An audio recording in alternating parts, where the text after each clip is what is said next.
Bonjour. L'argent, serviteur ou maître de la vie des hommes, comment le tenir à sa place? Vos suggestions.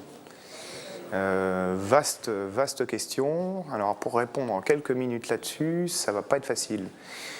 Disons qu'en gros, il y a trois choses qu'il faut arriver à faire tenir à sa place. Il y a la terre, l'argent et le travail.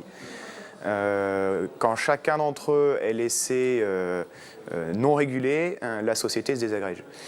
Donc, comment le faire tenir à sa place?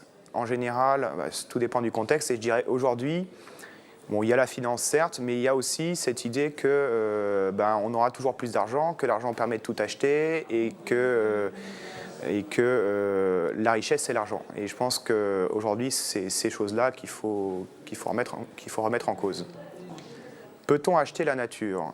Alors, là aussi, c'est une question difficile. Ça a l'air facile comme ça, on pourrait dire bah non. Mais tout dépend de quelle nature on parle en réalité, puisque tout ce qu'il y a autour de nous, mes lunettes, mon pantalon, l'écran, tout vient de la nature. Donc si on n'achète plus rien, ça veut dire qu'il n'y a plus d'économie. Donc oui, on peut acheter la nature. Toute la question est de savoir jusqu'à où, à partir de quand, on ne doit plus acheter la nature, parce que acheter la nature, quelque part, ça revient à commencer à consommer les murs de la maison. On peut échanger dans une société, dans une maison, mais au bout d'un certain moment, on s'auto-consomme. Donc toute la difficulté est de savoir à partir de quand l'achat doit être régulé. Je peux prendre l'exemple classique d'une forêt.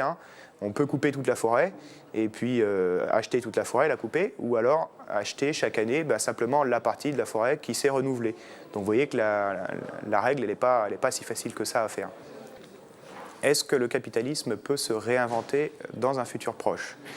Ma conviction personnelle, c'est que le capitalisme, en tant qu'il a été défini jusqu'à présent, va essayer de se réinventer et ne va pas y arriver. C'est-à-dire qu'on va assister à toute cette vague de l'économie verte, c'est-à-dire essayer de faire de la croissance avec les énergies renouvelables, et ça ne va pas marcher. Pourquoi? Parce que la logique de la question précédente, qui est de se limiter à un certain moment dans la coupe de la forêt, cette logique-là n'est pas capitalistique, et c'est ça l'enjeu dans l'avenir, c'est de mettre en place cette logique alternative, qui est une logique qui n'est pas capitaliste. Donc je pense qu'il va essayer.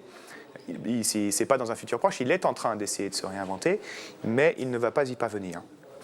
Merci.